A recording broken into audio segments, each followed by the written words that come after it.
Some notable highlight sagas I wanted to tell you about is one of the summon ones here. Summon Yojimbo. Yo, Jimbo. Yo, Jimbo. What's up, Jimbo?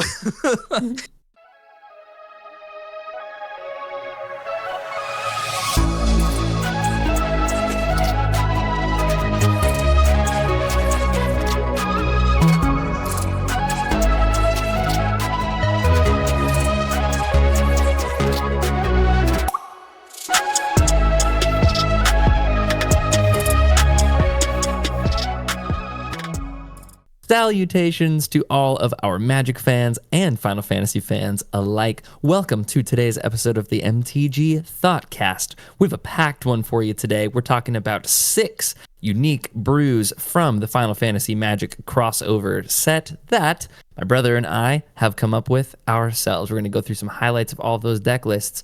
But before we get into all of the goodness for today, if you'd be so kind, there's a bunch of buttons down below. You just click all the likes, comments, and subscribes. Helps us out a ton. Lets the algorithm know that you want to see or hear us in your feeds more often. And while you're down there, and if you want to brew some decks with us in the brewery tab of our Discord, you can find our Discord link down below. It's just right there, totally free. Jump in, hang out, we get Commander games going, we brew decks, it's a lovely time. Memes mostly lately. The meme chat has been absolutely popping off. So if you want to be a part of all of that, join our Discord down below. Spotify listeners, you know I love you. Keep doing what you're doing. My name is Joseph. I'm one of the hosts here at the MTG Thoughtcast, and across the screen or somewhere across your ears is my brother, John Kendall. John, are you ready to talk about some Final Fantasy brews today? First, you have to insert disc 3. That's right. Oh, man, was that a PlayStation 1 thing? Was that a Final Fantasy 7? Final Fantasy 7 came on 3 discs. Sweet. Yeah. Good evening, good day to you all. It's Commander Brewing Day. We're so excited. I'm really looking forward to this. This is something new that we're giving a shot at with a booster release like this. And if overall this one does relatively well, we're going to try to do this similar type of episode for all the future Commander releases that we got coming out. And I'm real excited to dive into some of these.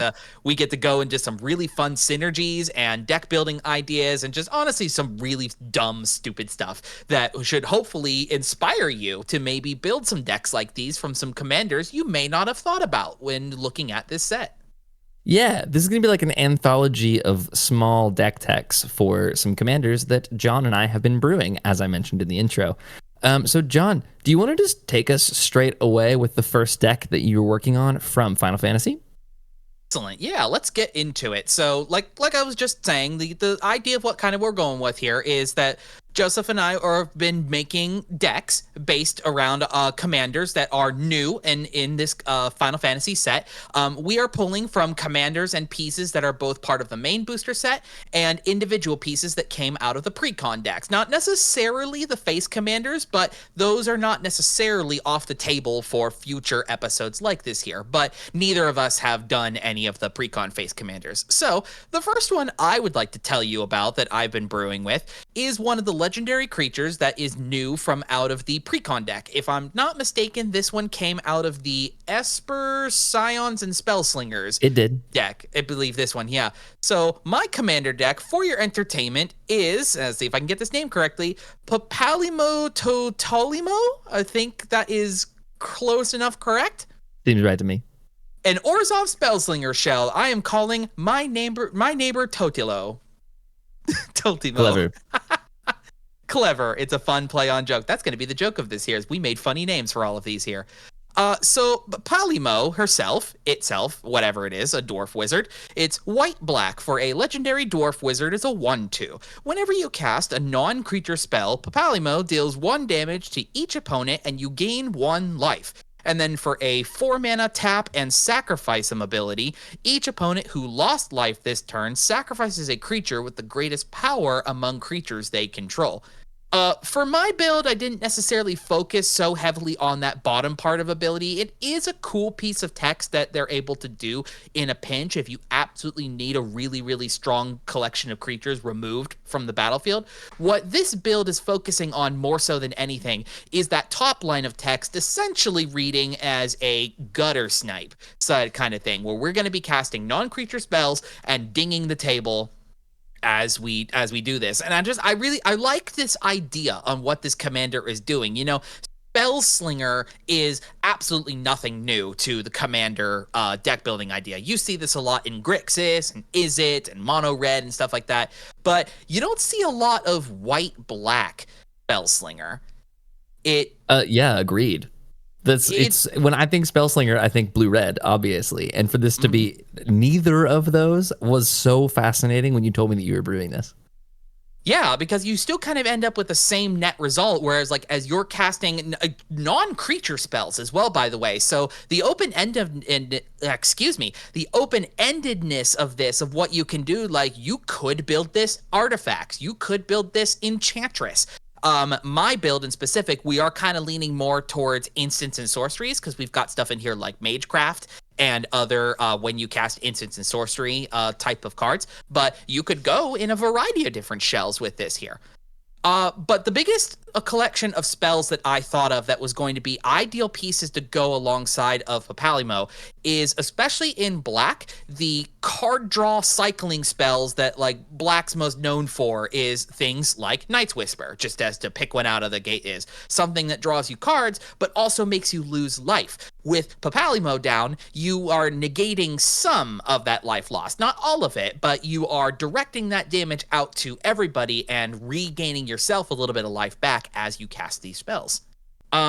I needed pieces in here, though, to kind of go alongside with Papalymo, because obviously just one gutter snipe type of creature is not going to get us too terribly far. So some of the spells that I've included in here is cards from the collection of sets, both from the commander set and the main set, that help us either make other creatures do what Papalymo does, or the ones that create us the specific tokens that are part of this set, the 0/1 black wizards. So we can look at a card like Transpose. This came from the commander set. 2 and a black for an instant. You draw a card, then discard a card. You lose 1 life. If this spell was cast from your hand, you create a 0/1 black wizard creature token with, whenever you cast a non-creature spell, this token deals 1 damage to each opponent, and then the spell has rebound. You cast it again later. On the next turn, I guess I should say. It exiles itself, and then it recasts again. Right. There's not a ton of these spells that make the 0/1 black wizards, but getting them as getting these spells that can help you create them is going to help increase the damage that we can deal as we're casting these non-creature spells. So Transpose is one of them. Circle of Power also comes from the main set as well. It also creates a black wizard. And then the Black Mage's Rod is also an equipment, which will trigger Papalymo because it's a non-creature spell, job select, and then the equipped creature has the same Black Wizard ability that the tokens create as well. So this one, more than any of them, is going to be important, especially if you can put this on Papalymo herself. Now her own dinging ability is going to be happening twice per non-creature spell. I love it, man. That one's really, really cool. The rest of this deck, as far as like being able to drain down our opponents, is based on the fact that we're going to be casting non-creature spells. Some collections of spells are going to be creating tokens as we cast them as well, and then other draining effects that help just keep, because white-black is really, really good at doing that aristocrat-y kind of deck as well. Mm-hmm. So what we're looking to do is kind of take that aristocrat style of build and apply it to casting non-creature spells. So one of the other good pingers that we're playing in here is Camball, Console of Allocation. 1 white and a black for a 2/3 human advisor that when an opponent casts a non-creature spell, they lose 2 life and you gain 2 life. So it's a similar to Papalymo. We were also going to be taking advantage of the fact that Papalymo gains us life as we're casting these spells as well. So other draining pieces in here like Starscape Cleric. 1 in a black for a 2/1 bat cleric. It has offspring for 2 and a black, so you can make a 1/1 copy of it. Flying, can't block, and whenever you gain life, each opponent loses 1 life. So that's the kind of heads it. You get 2 copies of those down, and then what? Papalymo is doing 3 damage per 3 thing? damage per Because you non-creature would gain spell. 1 life, and then that would do each opponent would lose an extra life. That's so cool. Right. Yep. These non-creature spells that are either pieces that are helping you control the board, or in the case of like Night's Whisper and Dire Sight and Read the Bones and Sign in Blood, the things that are going to keep your hands filled all the time. The particular favorite of those that I like in here is actually Risky Shortcut. 2 and a black for a sorcery. You draw 2 cards, and each player loses 2 life. So it does the Sign in Blood thing where you are taking the life, but this is also hitting all of your opponents, and then Papalymo is on top of that. So at any one given point, Risky Shortcut could be hitting for like 3-4 damage as you cast it. That's tight. Really, really sick. That's kind of the overall vibe of what this deck is trying to do. We're casting cheap, replenishing instants and sorceries, things that are going to keep our hand filled to the extent that white-black is able to do, and then just like cheapo protection spells and removal spells, especially with the fact that Papalymo is only a 2-mana legendary creature, right? 2 mana to get down, and is only a 1 power naturally as well.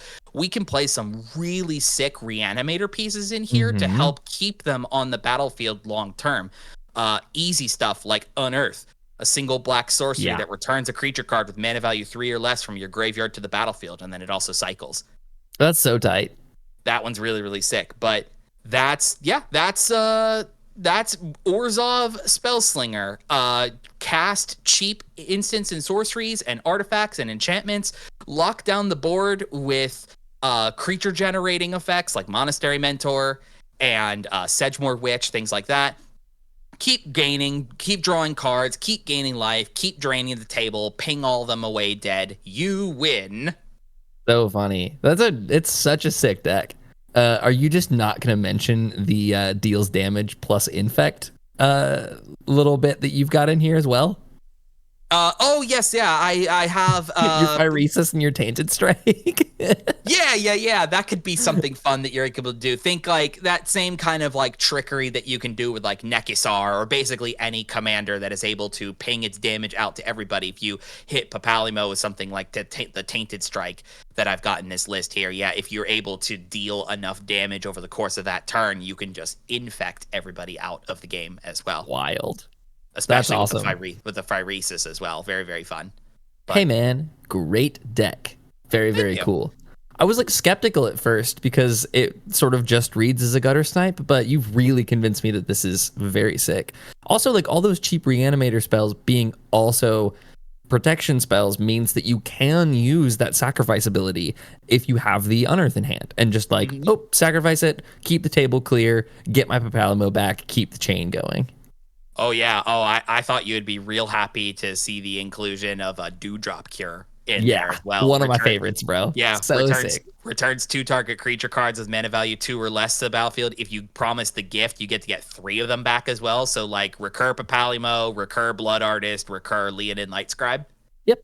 Seems good to me. Bam. Done. Why not? I love that. Well, I'll take us on to the second deck of the evening. Since we're kind of speaking about Spellslingers and also Reanimators, I was far too excited about this legendary creature when we were talking also about the Scion Spellcraft deck. We didn't plan this out, but these are both legends from that deck. So I was very excited to see Emet-Selch of the Third Seat as a card in that deck, and I really just wanted to see how can we bust this thing open. So Emet-Selch of the Third Seat is a 4-mana 3/4 Elder Wizard. Spells you cast from your graveyard cost 2 less to cast, and whenever one or more opponents lose life, you may cast target instant or sorcery from your graveyard. If that spell would be put into your graveyard, exile it instead. Do this only once each turn.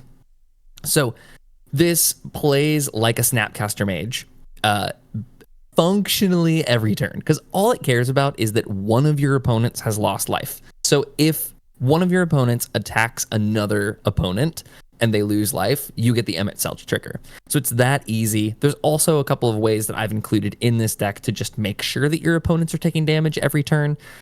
Things like Scrawling Crawler. Just says when an opponent draws a card, that player loses a life. So that on their draw step, they'll lose a life. You get to do the thing. What I was particularly excited about with Emet-Selch is that he breaks the timing restrictions on sorceries. So if you have sorceries in the graveyard, he can Snapcaster Mage them at flash speed because it just says that you get to cast that spell. So I really wanted to lean hard into sorceries and how good those sorceries are if you get to play them at instant speed. So this whole deck is just self-mill and quote-unquote reanimating sorceries. So this is my Dimir Sorcery Reanimator deck featuring Emet-Selch. Some of the highlights of the deck, some cool things. I love the split cards in this deck because like something like Discovery Dispersal. Dispersal is not particularly powerful, but just having a cheap way to get a big spell into the graveyard. So like Discovery, the Discovery half of it is 1 in Hybrid Dimir to just for a sorcery that surveils 2 and draws a card. Very, very good on its own. And then the dispersal half is just sitting in the graveyard, waiting for you to flip it, which is just each opponent returns a non-land permanent they control with the highest mana value among permanents they control to its owner's hand, then discards a card. And that's for 5 mana at instant speed. So with Emet-Selch, it really cost 3 mana to do that. So he can, because it costs 2 less from the graveyard. So things like the split cards are very good. Rags to Riches is another really, really good one. That's a 4 mana half to make all creatures get -2/-2 until the end of turn. And then the sorcery half, which has Aftermath, so it just gets a natural cost reduction from Emet-Selch anyway. But you obviously, as a sorcery, get to play it faster with Emmet. Riches is each opponent. Sorry, I have to tilt my head to read it.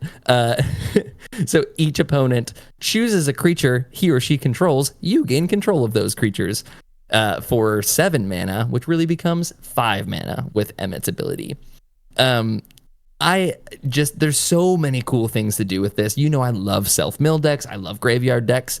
One of the strangest cards that I came across, and I'm curious if you've ever seen this card before. This is Spellweaver Volute. It's from Future Sight, I think. It's an enchantment for 3 and double blue. It's an aura, and it says enchant instant card in a graveyard. Yup. So you just enchant an instant, and you're in a graveyard. So it can be yours or somebody else's. And then whenever you play a sorcery spell, copy the enchanted instant card. You get to play the copy without paying its mana cost. If you do, you remove the enchanted card, you exile the instant, and then you attach Spellweaver Volute to another instant in a graveyard. So you play this down on some instant. It can be your Consider that's in the deck or whatever. And then as you play sorceries, it just bounces to different instants as you go and just lets you copy those and then gets rid of them and copy those and get rid of them. And the fact that it can go to other players' graveyards as well, like you're just going to keep passing this thing around and be like, yes, I would like to enchant your Fatal Push, please. And just keep grabbing things. So I absolutely loved finding that. Some other very strange ruling things with Emmet that I really wanted to break was the fact that he does not exile the spell and then cast a copy of it. He casts the copy, and then if it would be put into the graveyard, it gets exiled instead. So if we play something like Suspended Sentence, it's a 4 mana instant, destroy a creature an opponent controls, that player loses 3 life, exile it with 3 time counters on it. So you can play this from the graveyard, and then rather than it just getting permanently exiled, it gets exiled with the time counters on it because it doesn't go to the graveyard. So the replacement effect of going to exile doesn't happen. So there's a bunch of things in here that I've put in to hopefully help keep those sorceries just stuck around for as long as possible. Just the most perfect find of my Scryfall searches for this was Rod of Absorption. It's 2 and a blue for an artifact. It says, whenever a player casts an instant or sorcery spell, exile it instead of putting it into a graveyard as it resolves. And then you can pay X and tap it, and you can cast any number of spells from among cards exiled with total mana value X or less without paying their mana costs. So as you just sit this down, You flashback something from the graveyard, and then it just gets put under the Rod of Absorption instead of getting permanently exiled. And then later in the game, you can just pay X and cast a bunch of those things as much as you would like to. So this deck, I talk about sticky decks a lot, and this one is going to be quite sticky. There's also a Narset's Reversal in the deck to do basically the same thing. So you could cast something from the graveyard, and then for that 2 mana, you could Narset's Reversal it back to your hand, get the copy of it that goes on the stack. So you still get to play the thing that you've cast, but now you get to reset the whole thing. So now that sorcery is back into your hand rather than it getting exiled.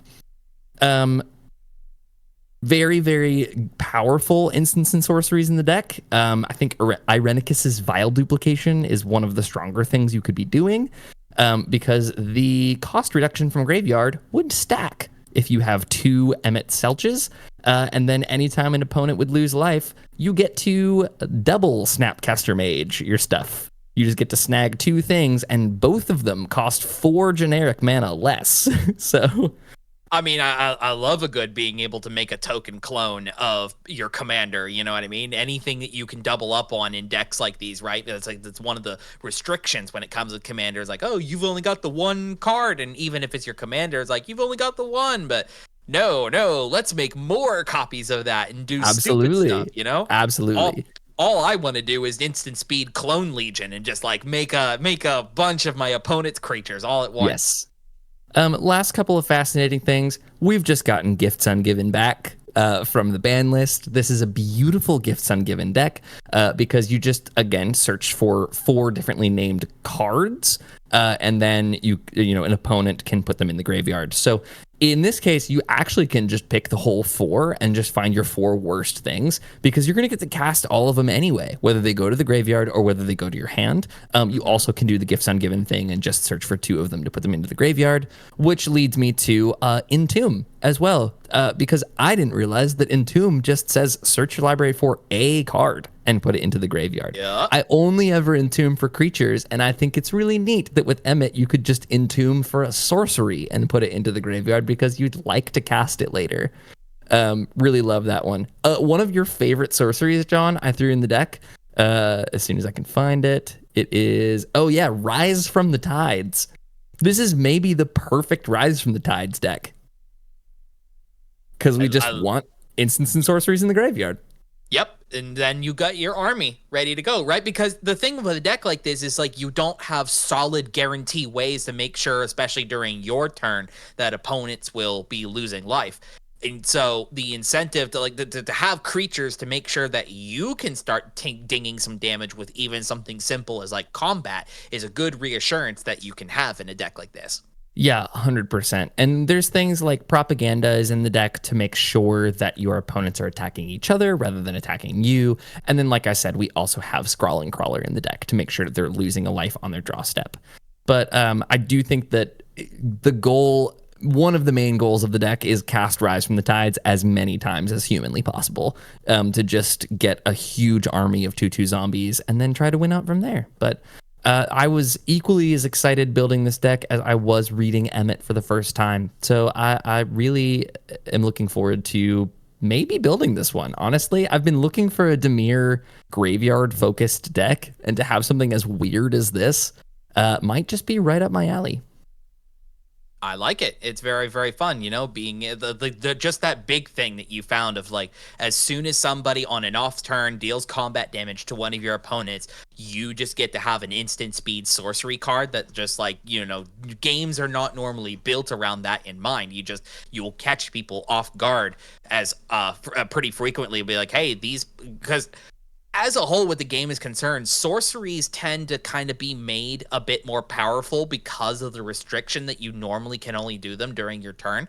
So just gaining access to that when you're not supposed to be able to can be backbreaking. Yep, that's the whole plan.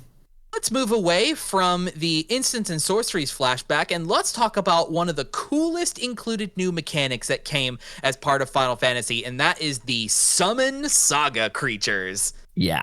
These are so neat. Being able to take your enchantment creatures and slam them down and turn them sideways is really, really cool. And just as a whole, sagas are very, very fun. They're very cool, like ability stacking enchantments that you tell a story on the card and they do continual effects onward. And then especially now that we have so many unique card pieces that allow you to kind of manipulate the counters, you could do some weird and wacky stuff with Sagas. And the commander I wanted to build to capitalize on doing this Sagas is from the main booster set, Terra Magical Adept. Terra in a deck I am calling Chips and Saga. Nice. The food joke. Haha. Terra Magical Adept is 1 red and a green for a legendary human wizard warrior, a 4/2. When Terra enters, mill 5 cards. Put up to 1 enchantment card milled this way into your hand, and then a flavor ability of Trance for 4 red and a green, tap, and then exiles Terra, then return it to the battlefield transformed under its owner's control only as a sorcery, unfortunately. When she comes back in as the Saga, the legendary Saga, by the way, Esper Terra. Lore chapters 1, 2, and 3 all create a token that is a copy of target non-legendary enchantment you control. It gains haste. If it's a Saga, put up to 3 lore counters on it and then sacrifice it at the beginning of your next end step. And then chapter 4 is adding double Wooburg to your mana pool, and then exile Esper, and then return her to the battlefield transformed from her other side. So she goes from the Saga back to her human side, which then will re-enter and let you do the mill 5, return an enchantment to your hand with that floating double Wooburg in your mana pool. Very, very sick. And so, very clearly, to take the highest advantage of those first 3 lore counters that Terra on her backside does, we have made a Sagas Kindred whatever type of deck. Almost the entire deck is Sagas, and some of them are these Saga creatures from this main set, but a very, very large portion of them are all of the old Sagas that we have seen from a variety of booster sets, from all the way back to Dominaria to some of these other Universes Beyond ones, and like Eldraine and Tarkir and all this stupid stuff. It's very, very cool. Some notable highlight Sagas I wanted to tell you about is one of the summon ones here. Summon Yojimbo. Yo, Jimbo. Yo, Jimbo. What's up, Jimbo? 3 and a white for a 5/5 Vigilant Enchantment Saga Samurai. Chapter 1, exile target artifact, enchantment, or tapped creature an opponent controls. Chapters 2 and 3, until your next turn, creatures can't attack you unless they pay 2 for each of those creatures. And then Chapter 4, make X treasure tokens, where X is the number of opponents who control a creature with power 4 or greater. Good? Yeah.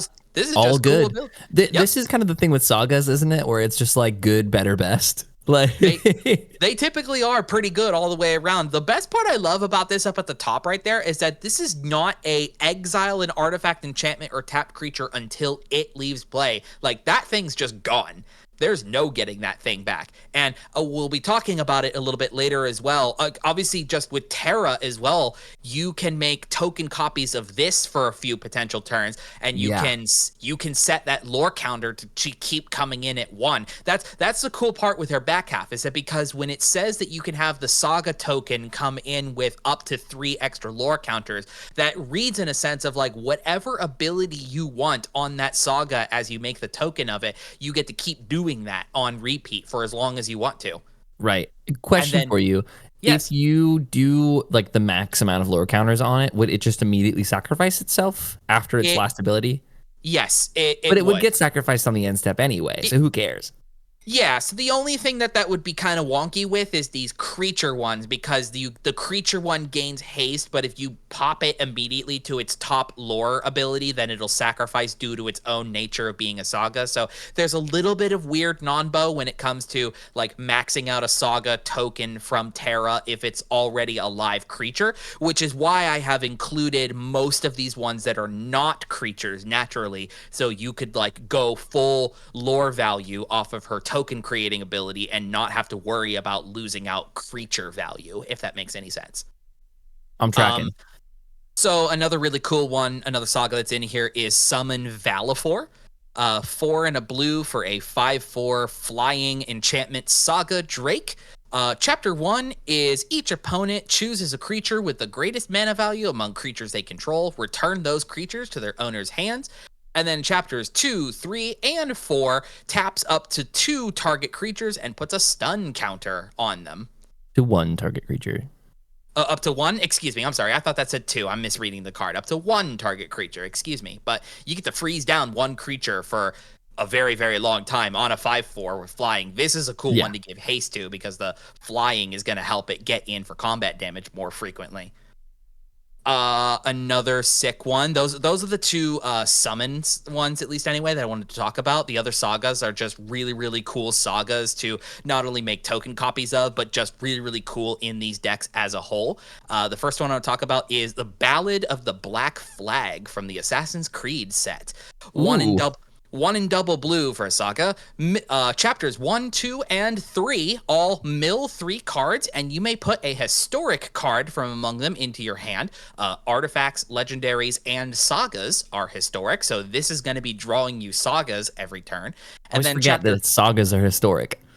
Well, that leads into its last part. Chapter 4, historic spells you cast this turn cost 2 less to cast. So what a stupid way to storm off a bunch of your sagas all in one go is get Ballad of the Black Flag all the way down to its last ability and then just saga, especially playing well with Terra's make double Wooburg ability on that last pip as well. That one's really stupid.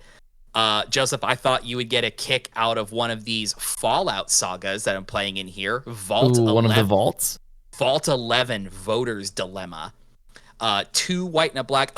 By the way, just because Terra's mana ability, her mana cost is Gruul, the fact that the backside makes double Wooburg, this makes this deck a 5-color deck. I don't know if I said that out the gate as well. Importantly, the backside makes Esper mana in addition to her Gruul. So she's Esper Terra. They've clever. Wrapped it together for us very nicely. Yeah, I'm sorry. I don't know if I said that in the description of this deck here. That this is a deck. 5. This is a 5-color deck. Yeah, so we can play all the sagas we want to. So in the instance of this one, it's an Orzhov one, Vault 11, Voter's Dilemma. For each opponent, you create a 1/1 white human soldier creature token, and then chapters 2 and 3, each player secretly votes for up to 1 creature. Then those votes are revealed. If no creature gets votes, each player draws a card.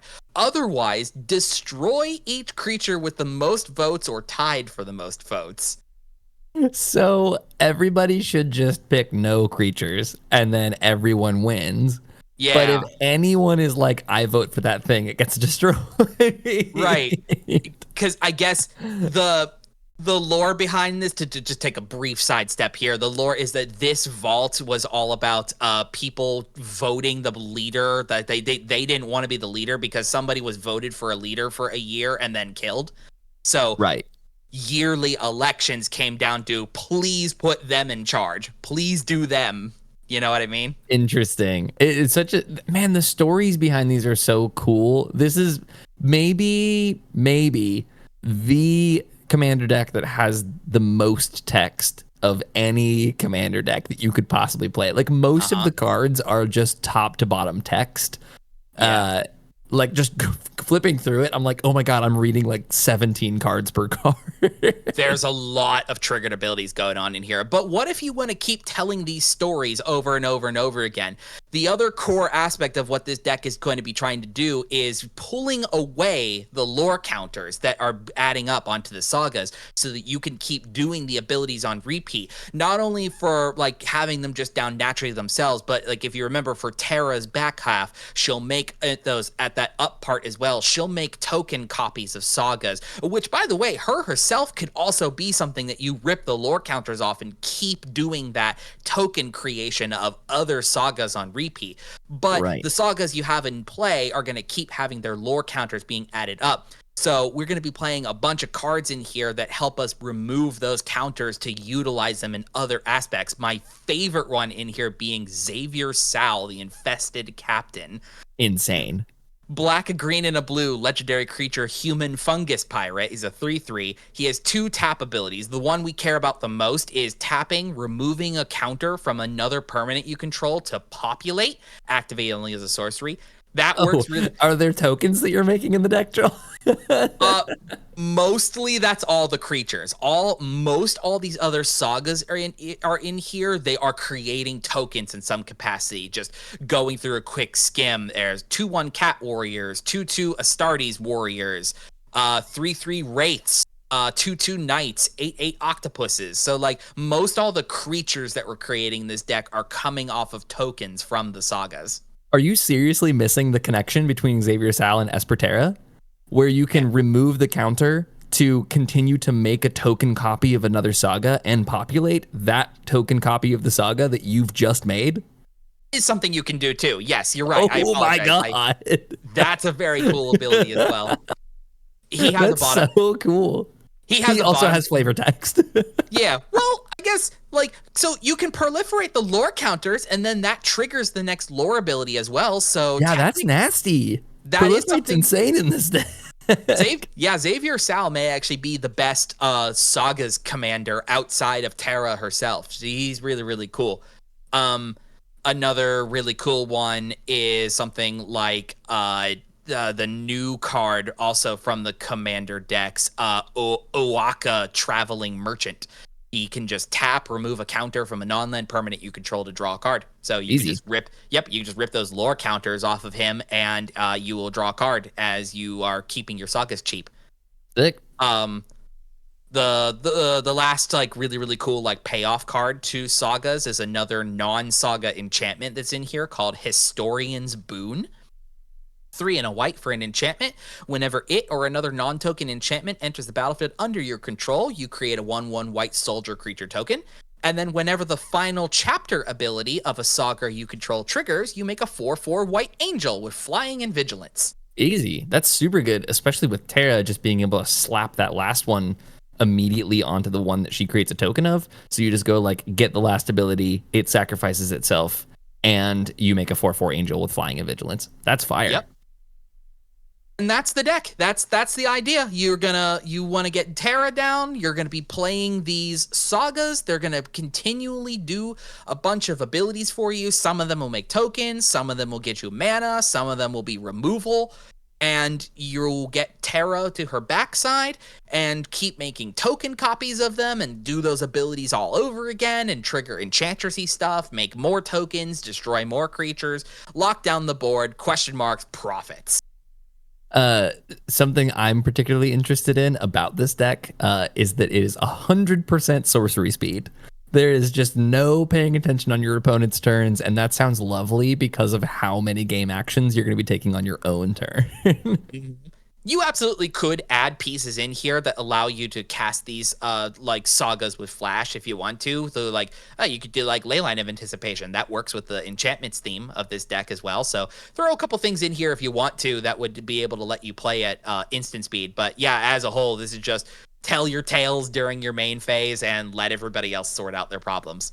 Yeah. Is it worth talking about the infinite combo in the deck?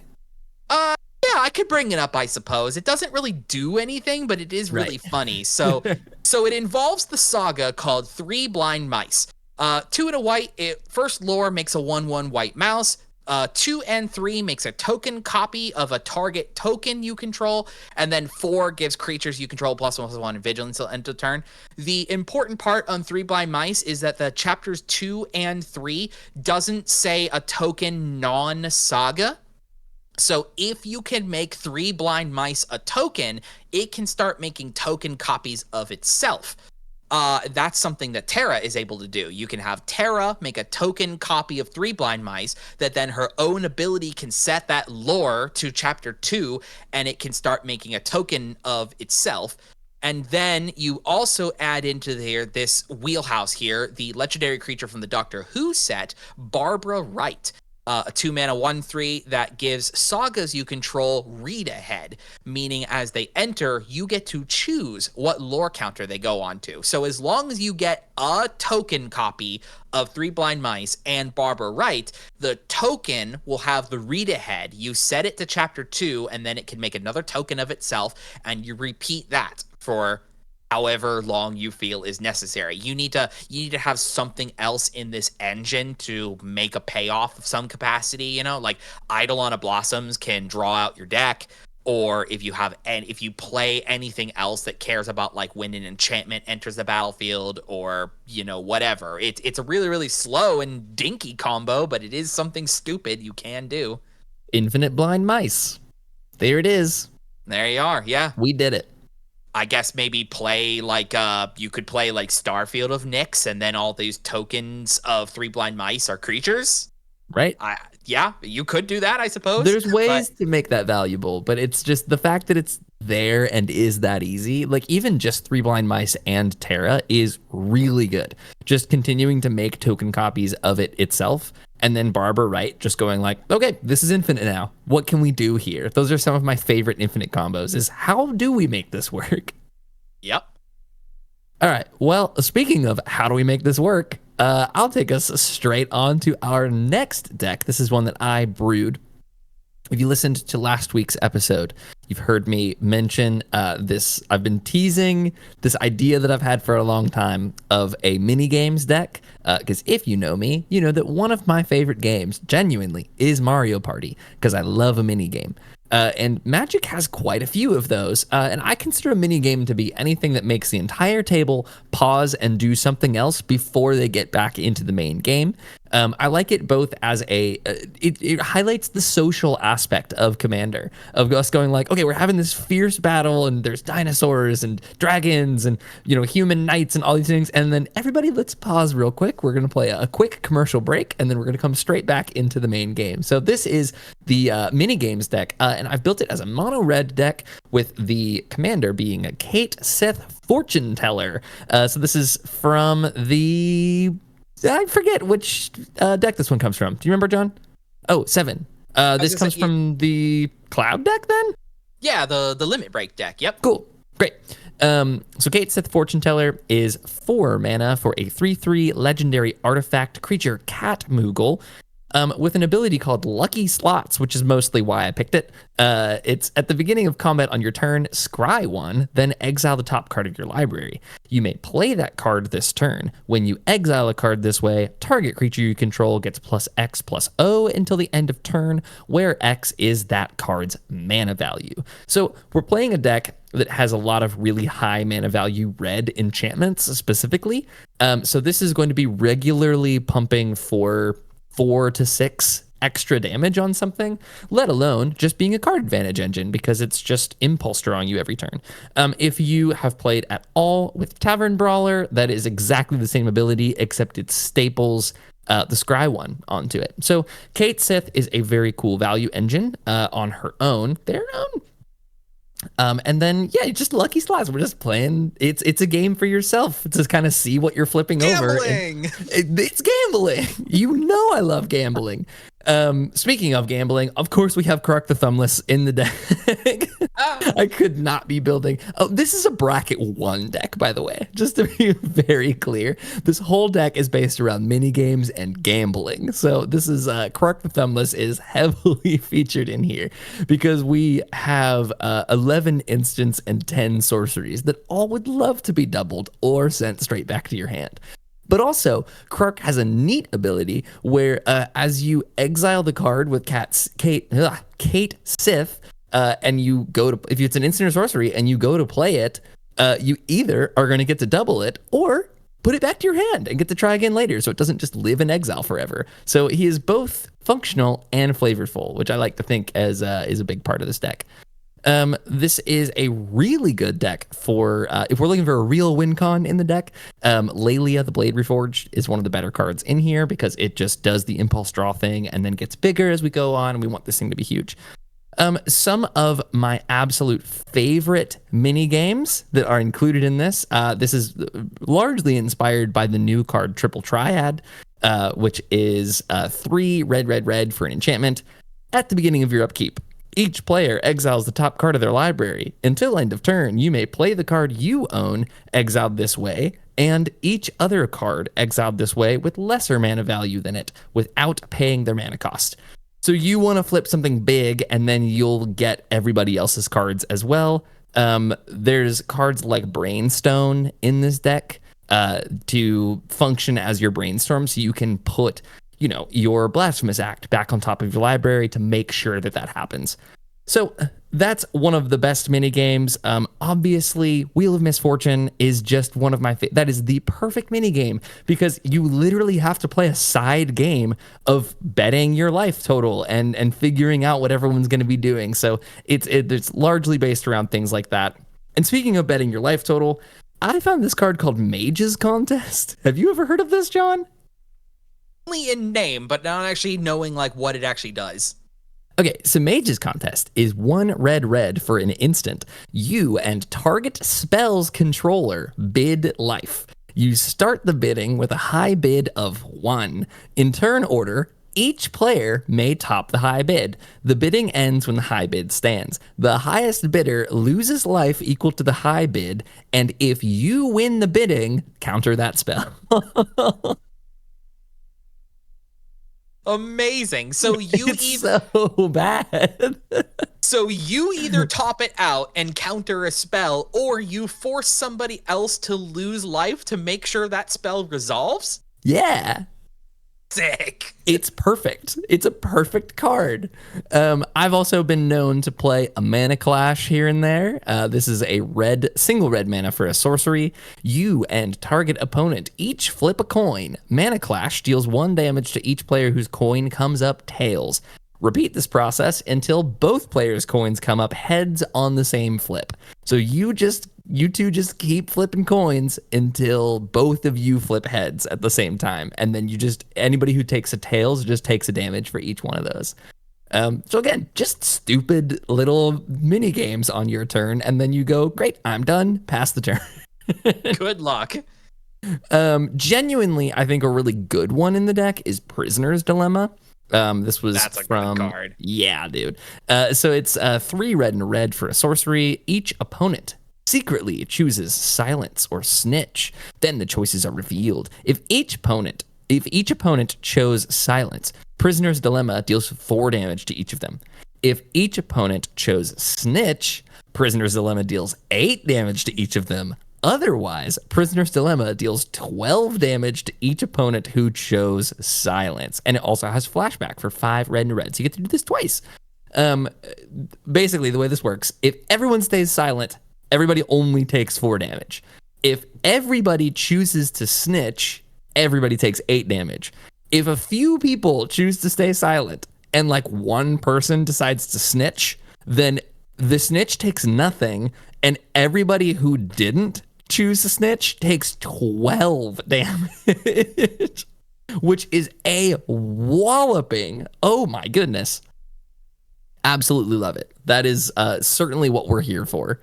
And then lastly, one of my favorite mini games. This is from the Doctor Who set, which also makes me love it. But this is Ensnared by the Mara.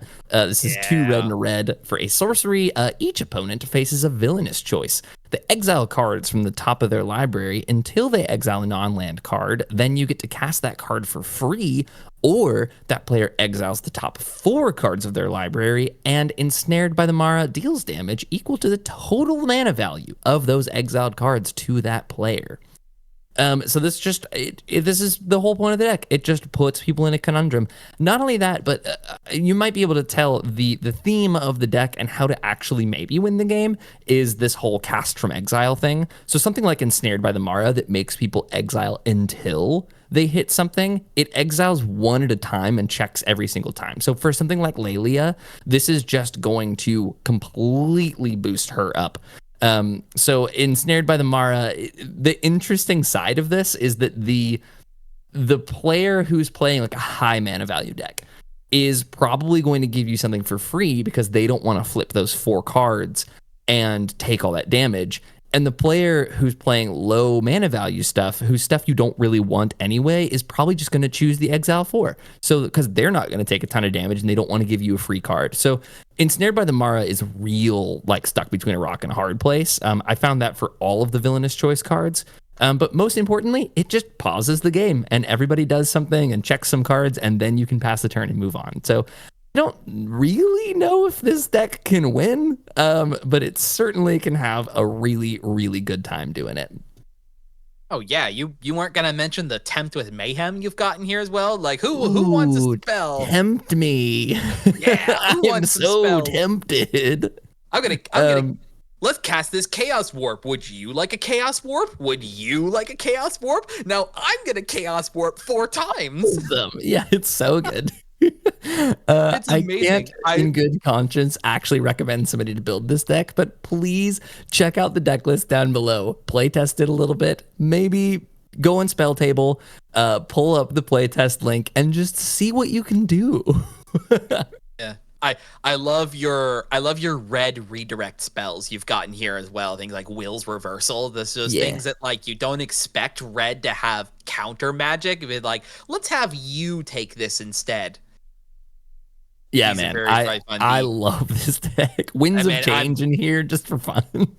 I'm a big fan of Tybalt's Trickery. I know it's kind of out of price point for people nowadays, but like it's so good. Like, hey, well, let's stop the spell that you're trying to cast and let's do something else. Yeah. There's also there's a shocking amount of card advantage in this deck for it being a red one. It's just all impulse because you have a very aptly named Count on Luck from the Aether Drift, which is just red for an enchantment. At the beginning of your upkeep, exile a top card of your library. You may play it this turn. So there's just a ton of that. Wild Wasteland does the same thing, except it skips your draw step and you exile 2 cards instead. So there's a lot of like Phyrexian arenas in red that all impulse for you, not the least of them being your commander, Cait Sith. For my final deck tech for you this evening, I have saved my spiciest list for last. And while you also just shared a sort of like this might be able to win, this might not win kind of deck, this is a deck that if you can get the pieces going, I have a very strong feeling your opponents are going to be dying very, very quickly. Long-term members, fans of our channel might know that I have very, very long enjoyed cards like Slicer, Hired Muscle, or most recently, my really, really fun Pauper Commander deck, Alexios, the something guard or whatever. I don't... That one from the Assassin's Creed one. These commanders that allow you to strap them up and suit them up with really, really strong abilities, and then they leave your battlefield and go do the fighting for you off turn. You pass them along, they're gonna fight for you on somebody else's battlefield, and it's gonna be a grand good old time. And when this card, Kain, Traitorous Dragoon, was shown off for the main set and had that ability to shuffle his way over to an opponent's side on the battlefield, I knew we were going to be building a mono-black Slicer deck. So this is my deck called Dragoon with the Winds, is Kain, Traitorous Dragoon. Kain himself is 2 and a black for a 2/4 legendary human knight. Jump. During your turn, he has flying. Evasion. That's what we want on cards like these. Whenever Kain deals combat damage to a player, that player gains control of Kain. If they do, you draw you draw that many cards and create that many tapped treasure tokens, then lose that much life. All of those traits equal to the amount of combat damage that he does to that player. This is stupid. This is so good. Yeah, so it's Slicer. You start out with him, and your incentive to send him off to somebody else is that when he connects, you're going to get cards, treasures, and life loss, technically. But again, that's black. Black does pain you life for drawing cards. We had just talked about that with Papalymo. Yeah. And you'll notice on here that the biggest issue with making this essentially what's called forced combat style deck is that Kain does not gain those abilities like what Slicer has, you know? He goes off to your opponent, yes, but he's not forced into combat and he's not forced to go at any opponent. He can immediately come right back to you, the original owner of the card. So what this deck is built around is including pieces in here, the best that we're able to within mono black, as many things as we can, that as Kain goes off to another player, he's going to be forced to go into combat, and preferably going into combat to one of your opponents. So obviously this is stuff like goading, you know? There is good ones in here like Ghoulish Impetus. It is a 2 and a black enchantment aura, enchants a creature. The enchanted creature gets +1/+1, has death touch, and is goaded. And whenever the enchanted creature dies, you return Ghoulish Impetus to the battlefield at the beginning of the next end step. Well, that's an irrelevant part for us, really. I mean, it's cool that it comes back, but what we care about mostly on this is the fact that the enchanted creature gains goaded. One of the coolest things about these types of cards that go off to a different battlefield, the opponent that is going to, they gain control of the creature, but you, the original caster of the stuff like the auras and the equipments and stuff like that, you remain in control of those. So as the Ghoulish Impetus is on Kain, and Kain goes his way off onto a different opponent's battlefield, the goaded clause on that remains true to you, the caster of that spell, meaning that the Kain has to go to combat and cannot come at you, the owner of that card. Yeah, ridiculous. Really, really cool. Sorry, I've been reading through some of the cards that are in here, and I just can't wait to hear you talk more about it. Oh, I mean, like, what are you looking at? Are like you looking Maddening Imp?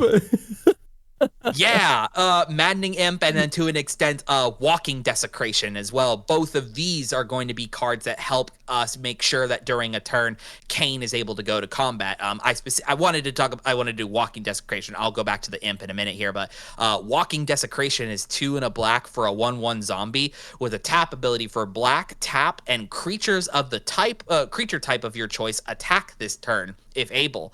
So when Kain is over on somebody else's battlefield, you can tap Walking Desecration and choose something like Knight, or you can choose Human, and it'll force him, because he is a human knight, it'll force him and potentially anything else that they have on their battlefield. This one doesn't stop Kain from going at you, potentially, but we're going to get into the aspect of the rest of this deck as to why the opponent will not want to go to combat at you at all.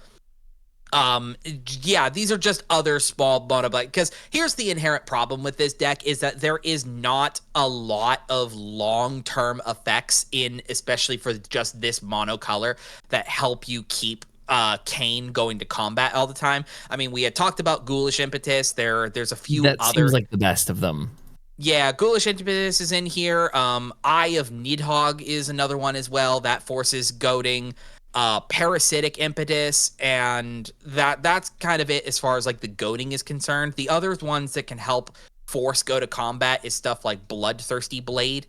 It attaches to a creature gets 2/0 and is goaded, and then it can attach itself to target creature an opponent controls if you don't have Kain down or something like that. But yeah, that's one of the inherent problems, unfortunately, that this deck can do, is you're not going to have access to goaded Kain terribly often. So that is the reasoning for cards like Maddening Imp and Walking Desecration, is that when you need them to, these are going to be pieces that allow you to make sure Kain is going to combat as frequently as possible. Yeah. Awesome. So sick. So the rest of the deck past that point then is going to be other incentivizing pieces to make sure that our opponents, when they have control of Kain, outside of his own ability of giving them cards and treasures, we want to make sure that Kain is going to combat, but not so much necessarily at ourselves, because obviously we can still die to Kain. So we've included some little like, hey, go poke fun at everybody else when your combat steps, things like Gaunty, Night Minister. 2 and double black for a 3/4 Aetherborn Rogue. He's a legendary. Whenever a player casts a spell they don't own, that player makes a treasure token, and then when a creature deals combat damage to one of your opponents, its controller looks at the top card of that opponent's library and exiles it face down, and they can play it and spend mana of any type to cast it. So good. So this will incentivize them that as long as they have Kain, go hit somebody else, because if you go hit an opponent, you get another treasure, you get another card, right? Gix, Yawgmoth Praetor in here for the same reason. 1 double black, when a creature deals combat damage to one of your opponents, its controller may pay a life, and if they do, draw a card. and send some other abilities down there as well. But like these things that are going to be making sure that when our opponent has control of Kain, he is going to the opponents for combat instead. Because we'll also be playing other decentivizing pieces that if we ever gain control of Kain again, the opponent is not going to want to send Kain back over to us, because like we're going to be playing stuff like Psychosis Crawler that when has power and toughness equal to number of cards in your hand, and then when you draw a card, each opponent loses 1 life. So you don't want to send. Don't give him back to me. Yeah. Starscream, power hungry for the same reason here as well. 2/3 with flying, that whenever you draw a card, if you're the monarch, target opponent loses 2 life. So same thing. If Kain comes back over to us, if they allow us to redraw cards off of him dealing combat damage to them, that's going to be excess damage from us that they're not going to want to receive.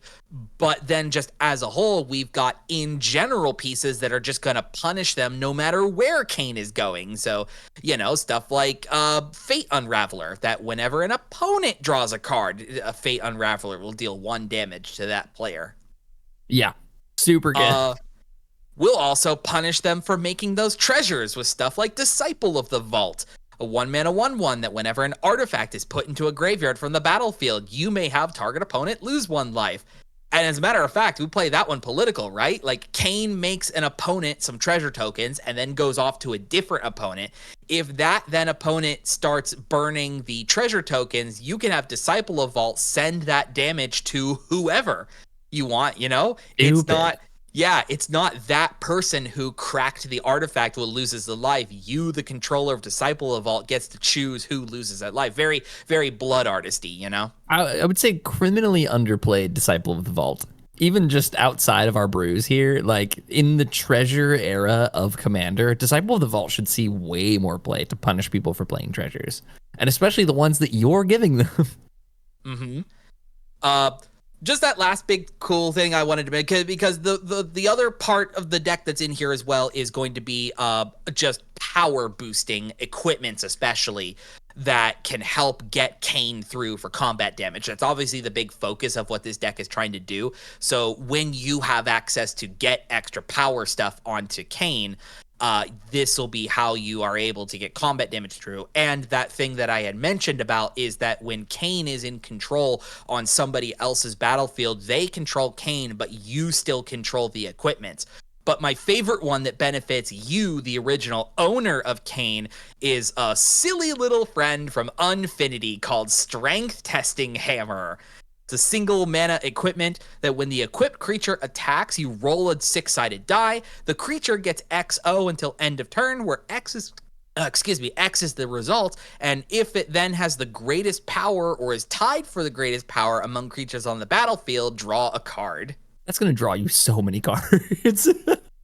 Yeah, genuinely, because Kain naturally is only 2 power, so a big focus of this is going to make sure that you get his power up a good bit higher. Even on stuff like Armory of Iroas as well. This was a favorite of mine from my Slicer days, that whenever the equipped creature attacks, you put a +1/+1 counter on it. If he's going around from opponent to opponent every turn, every single time he attacks, he's going to get a +1/+1 counter every single time, which increases the card draws that he does, the treasures that they make, the life that they lose, all of that stuff. And then mostly just backboned then as well off of black instant speed cards that can help us get Kain back if he is going to end up getting killed. Stuff like Supernatural Stamina or Undying Malice. These cards that say that until end of turn, if a target creature were to die, it then is instead returned to the battlefield tapped, either like bigger with a +1/+1 counter or a lifelink counter or like a Wicked Roll token or things like that. This ensures you that then if an unfavorable combat is about to happen with Kain, or somebody uses spot removal on him, you can burn one of these cards. He'll then come back to your battlefield and you can get him suited up again with all of these other strong power boosting effects to get him going into combat again against your opponents. So tight, dude. It just, the deeper that I've dove into the cards here, the cooler it gets. Like have you already talked about the Vampiric Link in the deck?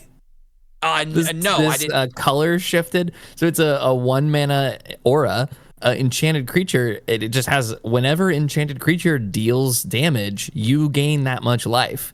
So that plays into what you were saying of like you control all of the auras and equipment on it.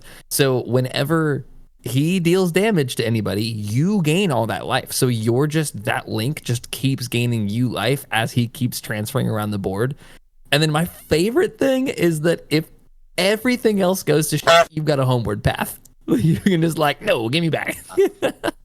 Yeah, that's a real cool one. It's a real, I don't know if you've never seen this interaction before. Something that happens is that if you are being attacked by a creature and you do something like like if it's not your creature, like if Kain is coming back at you, if you homeward path while Kain is attacking you, he'll come back over to your side of the battlefield and be removed from combat. This is awesome. Because you can't be attacked by your own creature while you control it. So if you gain control of it, if he's coming back at you, no more combat. Dude, it also like relatively budget. If you wanted to build this deck right now, Moxfield is telling me that it's going to cost like $150 to do it for like a sick deck. Mm-hmm. Is it going to have its struggles when it comes to making sure that Kain is always swinging through? Probably, but as more equipments and auras that force goading get printed into the game, Kain will continue to get better while being able to like always force him going to combat at your opponents, giving them the like, ooh, you want to make some treasures? You want to draw some cards? Just go punch them. Go hit over there. I'll give you some mana. I'll give you a little extra treasures.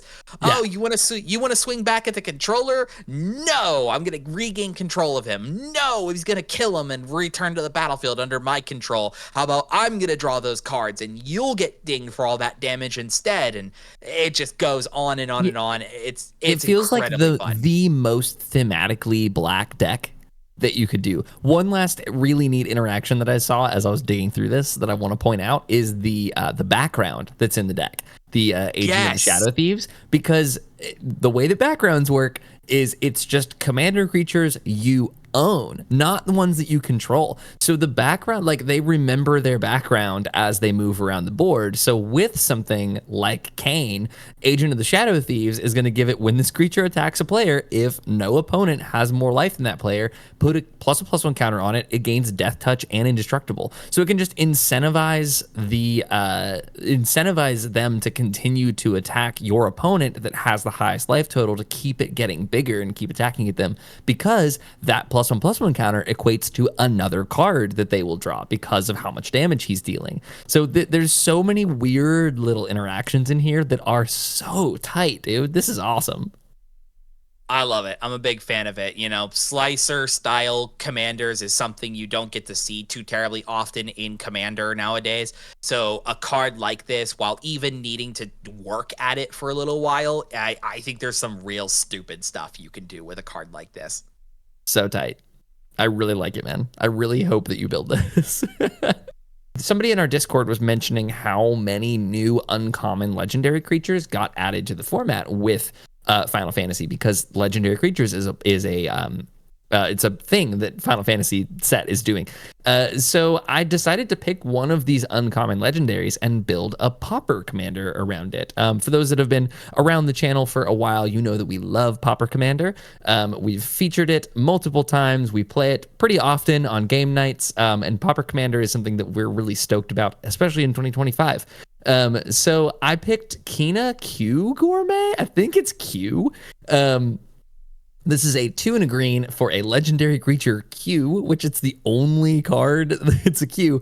And it says it's a 2/3, and it says if one or more tokens would be created under your control, those tokens plus a 1/1 green frog creature token are created instead. You see why I built the deck. And then it has an ability that I'm really not leaning hard into, but it's 2 mana, 2 generic mana, sacrifice a frog, put a +1/+1 counter on Quina. That feels relatively low power. The powerful thing here is just generating an additional 1/1 token every time that something's made. This is not an ability that Pauper Commander really gets, especially in the 3-drop slot. I think there might be a 4-drop uncommon that makes a 1/1 anytime you play an elf. But this, just whenever a token gets put in, you make a 1/1. The closest thing that we have to that in PEDH is Peregrine Took, which just makes food, and then you can sack 3 food to draw a card. So it's generating card advantage, but it's not actually generating board presence. What I love about Quina is that every single token just generates you another 1/1. And we talked about this before with Pauper Commander. If you want to check out all the rules for all of that and sort of how Pauper Commander works, this video here that we did a while ago showcases all of that. But the long and short of it is you pick an uncommon card in the command zone, and then all of your cards have to be a common in the 99. One of the defining factors of that format is that board wipes largely don't exist. There's a handful of them, like there's plague rats. There's like the black one. There's like a black rat that kind of pestilences. But that's Sulphurous Blast. That's one I play. Yeah, there's like a handful of them that you have to be playing. So going wide isn't nearly as much of a risk in Pauper Commander as it is in EDH. So something like Quina landing and just making 1 billion tokens is going to overrun the game. So some of my favorite ways to do that and some favorite payoffs and finishers in the deck, obviously we're looking for ways to generate multiple instances of tokens because it's the 1 or more tokens would be created. You make 1 additional one as well. So if we can find ways to make a bunch of tokens over in small chunks over the course of time, we're just going to generate a ton of value off of that. I really, really want to see Chatterstorm work. So this is obviously a common. It's 1 and a green. It's a sorcery. You make a 1/1 green squirrel, and it has Storm. So as many cards as you've spent before that, what it really says is make a 1/1 green squirrel and a 1/1 frog, Storm. So every single instance of it makes its own thing. Delicious. We've also got Glittermonger. This is one of my favorites of the token generators. It just is a 4 mana 1/4 that taps to make a treasure token. Which will also be a treasure token and a 1/1 frog.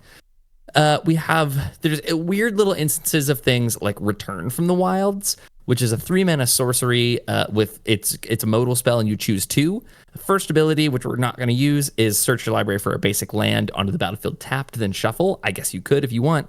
The other 2 are good, and I'd recommend choosing them because it's make a 1/1 human token and then make a food token. So those 2 separate instances. So if you choose both of those, it makes both of those plus 2 1/1 frogs. So that's 3 mana to put 4 tokens on the board.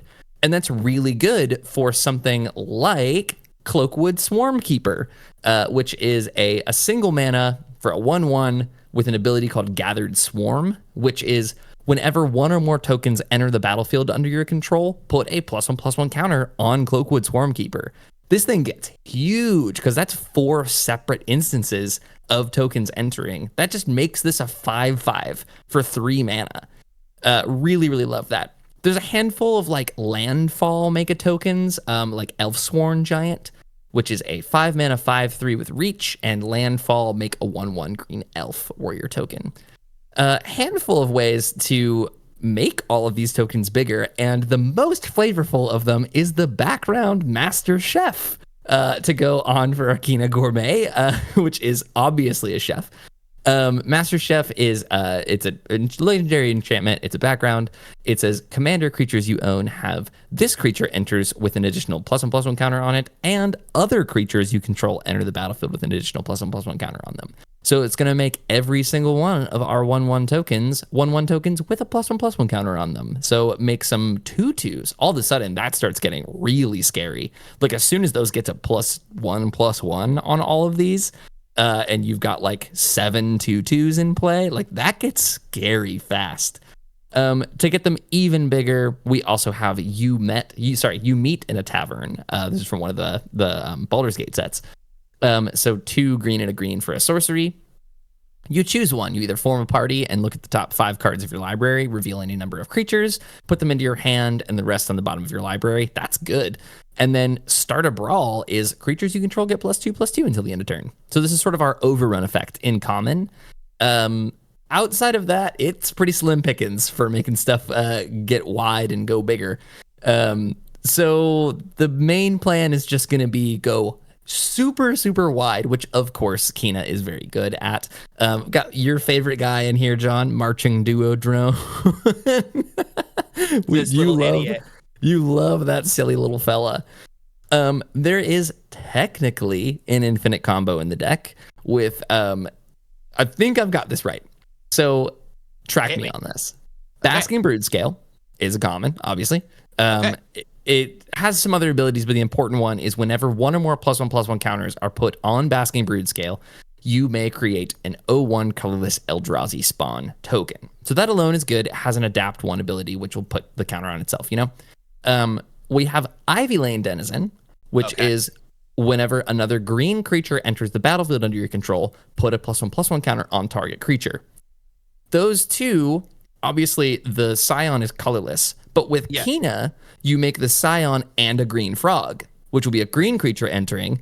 Ivy Lane Denizen, put a counter on target creature. You put it on to the Basking Brood Scale. It makes the Scion. It makes a frog. You put the counter back on the thing. I'm correct. Pretty sure that's infinite. So you can make infinite tokens and infinite +1/+1 counters on the Basking Brood Scale as well. So that's an easy way, quote unquote easy way. But yeah, that's a Quina Q Gourmet. The last really cool card that I found. And I'm curious about your. I need to know the rules on how this works.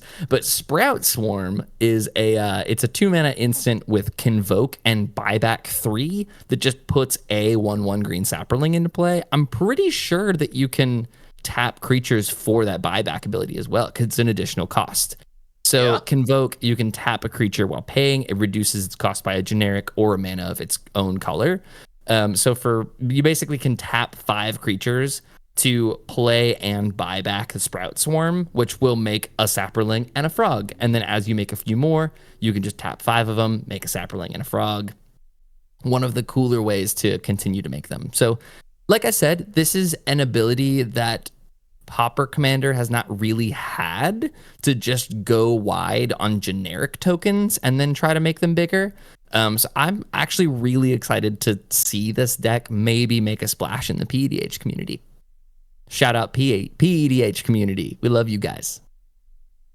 All you little common folk, we love and appreciate you. But yeah, this is a real sick ability. Just like the idea of just like every single thing that you play also comes along with another little friend that can be utilized, like you said, especially with that Sprout Swarm, right? Like normally just that card itself just only makes a single Sapperling, but with the commander in here, the Quina, that's going to be making the Sapperling and the frog.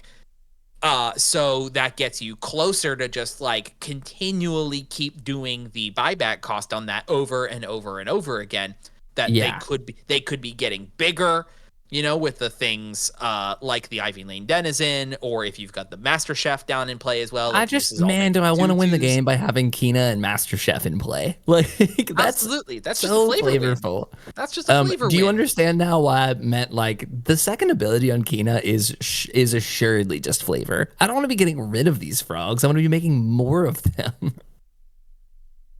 If it was put a +1/+1 counter on target creature, I think that would be different. But sacrificing it to just put a +1/+1 counter on itself is not very strong. I also wish that it gained you 3 life because it's food. It's delicious. I wish that it genuinely turned your frogs into food. And I think with that brings us to the end of our brewery episode here. And as a whole, do you like the legendary creatures from this set? Yeah, let us know in the comments below. Also, let us know if you like this format of episodes. Like we said in the beginning, this is something new that we're trying out to feature some more deck building content on the channel. So if you're looking for more of that, let us know in the comments below. Subscribe while you're there. Hit the notification so that you can see our next brewery episode and all future episodes of the MTG Thoughtcast. John, where can the good people listening reach out to us if they'd like to talk to us? Place that you can go to talk to us directly is our Discord channel. We are hanging out there all the time. We love chatting with our friends. I don't think at time of recording we're still not quite at 100 users. We're very, very close to that. Please come join us over there for that 100 celebration. And you'll definitely want to be on there as well for when we do our 1,000 sub celebration. That's coming soon. Stay tuned. We got there too fast. We're we have a slight time delay. So you can reach out to us there. If you'd like to hang out with us a little bit on social, we have Blue Sky that you can check out. We have a main account, MTG Thoughtcast at bsky.social, and myself and Joseph have our own individual accounts, John Thoughtcast, Joseph Thoughtcast. You can hang out with us there, chat us up on anything you like. It's a great old time. And I know Joseph loves his emails, mtgthoughtcast@gmail.com. That's right. With all of that, I think that brings us to the end of the episode, John. Any parting thoughts before the final sign-off? I don't think so. Yeah, just share with us here on the comments on what commanders are you building out of Final Fantasy. Come tell me about your ridiculously stupid Sephiroth deck. I'd love to see somebody make a aristocrats just blood artist tribal. Yeah, aristocrat kindred. I love it. That's so stupid. That brings us to the end of today's episode. Thanks so much for watching, and we'll see you so soon here on the MTG Thoughtcast.